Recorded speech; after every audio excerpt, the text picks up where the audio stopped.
So this is the question number 9 from 2023 midterm morning section paper, and this question comes under the topic identifiers in Python.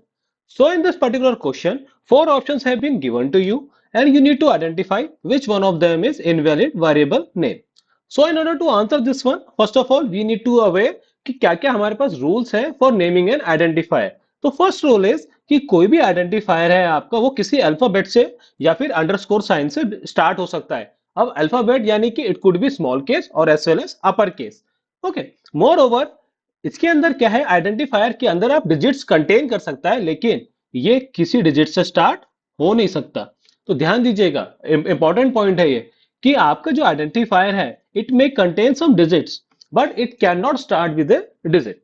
Now the second rule is कि जो भी आप identifier लिख रहे हो उसके अंदर आप कोई स्पेशल सिंबल यूज नहीं कर सकते other than underscore only.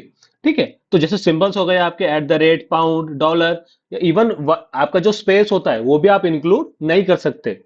More over जो भी आप आइडेंटिफायर यूज कर रहे हो वो कोई कीवर्ड नहीं होना चाहिए.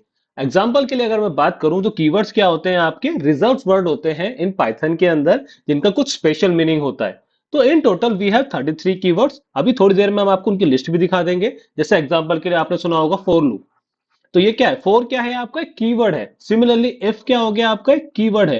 तो ऐसे हमारे पास टोटल 33 कीवर्ड्स हैं पाइथन के अंदर जिनको क्या आप एज ए आइडेंटिफायर यूज नहीं कर सकते. Now coming back to our question, now let's see option by option and try to figure out which one of them is invalid. तो अगर मैं बात करूं पहले ऑप्शन की, तो पहला ऑप्शन किससे स्टार्ट हो रहा है आपका अंडरस्कोर से, which is a valid thing. Then it contains only alphabets, it is a valid thing. Then it also contains some digit. तो एज यू रिकॉल अभी हमने आपको क्या बताया कि आपका जो आइडेंटिफायर का नेम है वो डिजिट कंटेन कर सकता है but it cannot start with a digit. Hence in this case first वाला तो सही है आपका, सेकंड वाला भी सही है, थर्ड वाला आपको सही नहीं है, it is invalid. Why? Because it is trying to starting an identifier with a digit.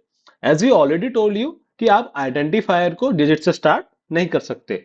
Hence in this case option number C is the invalid variable name. Now, based on the similar concept, we have a practice question for you. You need to answer this one in comment box. What is the right answer for this one? Okay, guys, then that's it for the day. If you have any doubt regarding this one, feel free to ask in the comment box. Okay, then thanks for your time.